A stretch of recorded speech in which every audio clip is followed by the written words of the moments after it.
Bameuses, Bameurs, bonjour. Nous sommes aujourd'hui avec Michel Wathieu, et qui représente un collectif en fait qui interroge le sens des élections. Et comme vous n'êtes pas sans savoir que très prochainement nous allons voter, Michel, tu as créé donc une plateforme sur Internet qui s'appelle Touche pas à mon vote. Et, exactement. Voilà.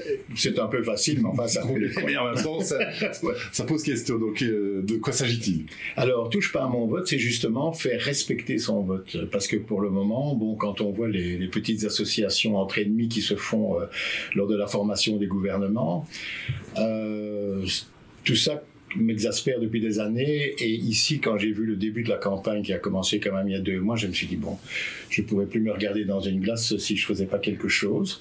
Donc j'ai lancé cette idée. Juste si je peux me permettre, oui. Qu'est-ce qui te dérangeait en fait dans le fonctionnement? C'est qu'il y avait trop de compromis, les partis perdaient trop leurs idiots de départ, il y avait trop de... Qu'est-ce qui était... Oui, mais quand tu poses problème en fait? Alors, la dernière Vivaldi, pour le dire franco, c'est un gouvernement de losers. À part le PS qui a gagné en Wallonie, tous les autres, je veux dire, c'est des losers. Minoritaires, tu veux dire? C'était minoritaire? Oui, c'était vraiment, quand tu penses qu'il y a un Premier ministre VLD, alors je ne sais pas combien ils ont eu, mais pas grand-chose en l'occurrence, et il est devenu Premier ministre. Donc c'est vraiment des arrangements entre ennemis, parce qu'avant, ils se disputent, ils se traitent de tous les noms, et puis tout à coup, tout s'arrange. Mm-hmm. Ça met du temps aussi, hein. Il faut dire que ça met énormément de temps. Donc pendant ce temps, on n'est pas gouverné, il n'y a rien qui bouge. Et quand tu vois le résultat de la Vivaldi, je veux dire, il y a eu la crise Covid. Est-ce qu'elle a été bien gérée, mal gérée? Vous en savez quelque chose chez BAM, donc je ne vais pas revenir là-dessus. Vous pensez que non? Peut-être que moi aussi. Bon, a été mal géré. Tout ce qui est, je veux dire, aplatissement devant l'Europe, devant la Commission européenne, etc., quelles que soient les nations, parce qu'il n'y a pas que la Belgique.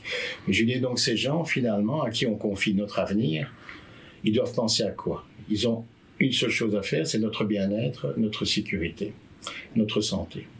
À la limite, c'est en gros. Ils n'ont qu'une chose à faire, c'est ça. Et ils ne le font pas, ils ne l'ont pas fait.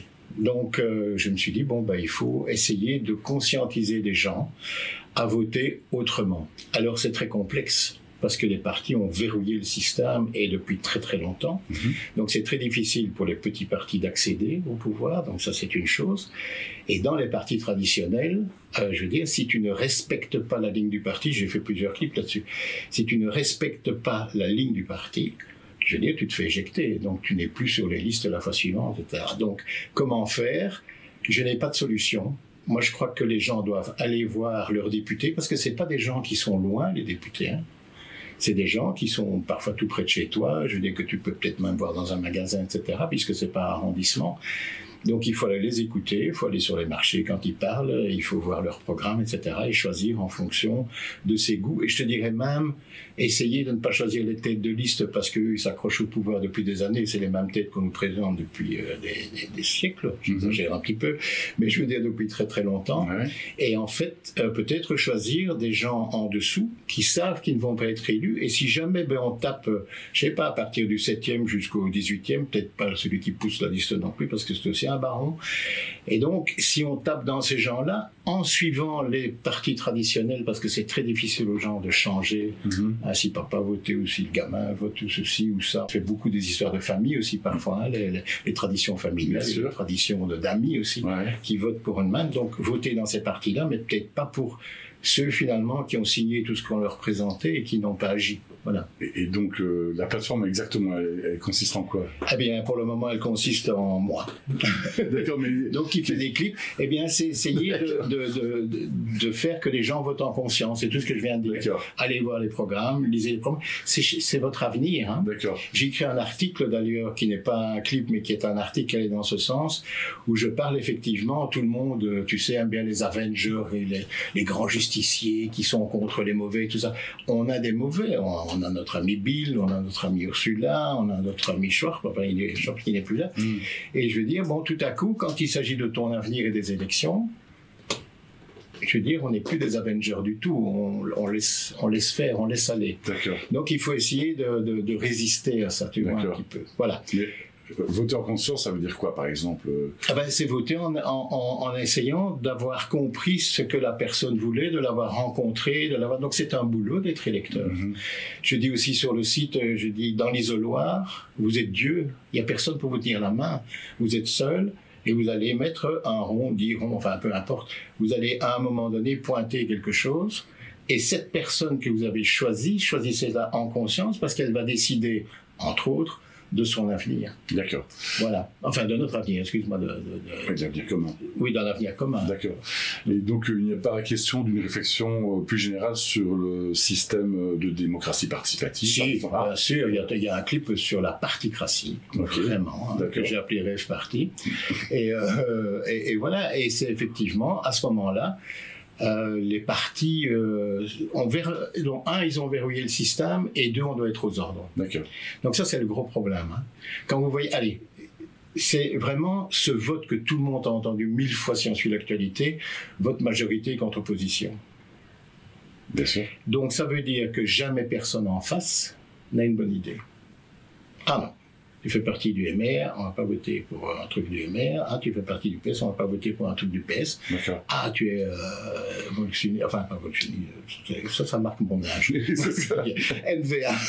Non mais je veux dire, tu vois, t'es NVA, oh non, ça peut pas être bon. Enfin, tu vois, alors il y a un moment donné où il faut arrêter avec ça. Ok, tu appelles aussi les députés à voter en conscience, en fait. Ah oui, si toi tu votes pour quelqu'un qui t'est apparu, que tu as vraiment été lui parler, t'as un peu gratté, quelle est sa vie, pourquoi a-t-il voté dans le passé, qu'est-ce qu'il veut amener de différent. Mais si tu as voté pour un type bien, je ne sais pas que les autres sont des crapules, c'est pas ce que je veux dire, mais je veux dire, pour un type qui te plaît ou qui te convainc, automatiquement, lui va voter en conscience. Enfin, tu vois, c'est une sorte de mouvement. Enfin, normalement. Oui, croisons les doigts. Comment tu vas alimenter ce site par l'avenir? Eh bien, alors normalement, ça s'est terminé parce que ça devait commencer beaucoup plus tôt, mais comme tout a traîné, enfin bon, voilà. Donc, il y a beaucoup de gens qui sont partis ou qui n'ont rien foutu. Bon, effectivement, il devrait y avoir beaucoup plus de clips sur beaucoup plus de sujets. D'accord. Notamment sur l'Europe. D'accord. Il y en a très très peu parce que moi, je connais mieux la Belgique que vraiment la complexité européenne. Donc ça, c'est tout. J'ai fait qu'un clip sur l'Europe parce que j'étais un Européen convaincu et maintenant je suis vraiment sceptique. Plus que ça. Plus que sceptique. Donc c'est une opération. C'était vraiment une opération. Donc c'est pas un mouvement. Je demande pas de voix. Je demande rien. Bien sûr. Donc c'est juste parler avec les gens et essayer d'avoir une réflexion commune. Et donc ça devait s'arrêter le 9 juin. Je m'étais dit tiens, on va faire ça pendant 2 mois. Voir si effectivement ça prend auprès des gens, si ces idées sont convaincantes ou pas, la manière de choisir, sans les obliger à rien, puisque je dis pas voter pour tel parti ou voter. À la limite, ils votent extrême droite ou ils votent extrême gauche. C'est leur problème. Faut pas prendre les gens pour des cons, quoi. Bien sûr. Je n'aime pas du tout. J'ai tourné un clip cet après-midi que je vais remonter pour lundi sur les extrêmes, quoi. Alors, je suis pas du tout extrémiste, tout au contraire. Mais la manière dont on les diabolise d'une manière hyper simpliste en parlant de nazis, de fascistes, de Staline, d'Hitler, c'est ridicule, quoi. Je veux dire, donc ça, je ne supporte pas non plus qu'on les mette en face-to-face avec toi. Et tu peux les démolir. Moi, tu mets un type du Verdun en face de moi, à mon avis, c'est lui qui sort du studio en pleurant, c'est pas moi. Tu vois, du moment qu'il y a débat d'idées, quoi. Oui, c'est ça, débat d'idées, réflexion, et prendre ça au sérieux, les élections. D'accord. Vraiment. Et donc, vous allez faire d'autres clips d'autres... Normalement, oui, jusqu'au 9, mais oui, alors, on en était là. Donc, après le 9 juin... Voilà. Ça, j'espère continuer parce que touche pas à mon vote reste valable au niveau de l'idée. C'est-à-dire qu'est-ce qu'ils vont faire de nos votes. D'accord. Donc si c'est de nouveau une marée rouge ou une marée bleue ou une marée orange ou une marée verte, peu importe, ou pas de marée du tout, avec des petites vaguelettes qui vont se mettre ensemble, eh bien, il faudra voir ce qu'ils vont faire avec nos votes. Bien sûr. Parce que si on se retrouve dans une Vivaldi 2, je veux dire, il faudra alors commencer un combat qui n'est pas ce combat de réflexion, mais qui est un combat de résistance, comme vous faites depuis des années. Je veux dire, donc là, moi, je vais rentrer dans un tout autre registre. Et si des gens veulent m'accompagner à ce moment-là, et même dès maintenant, il faut profiter. Donc la Gigaphone TV, vous prenez un selfie de vous-même, vous dites ce que vous avez à dire, suivant une charte quand même, pas de vulgarité, pas d'homophobie, pas de... etc. Bien sûr. Les choses habituelles. Il faut dire à la fin son prénom et j'autorise la publication. Parce que ça, il faut quand même que j'ai une autorisation pour publier. Et à ce moment-là, c'est publié, donc on l'envoie par WeTransfer depuis son GSM, c'est hyper simple, et je montre toute la méthode. Et donc voilà, et donc on peut intervenir. Moi-même, j'en ai fait 4 pour moi.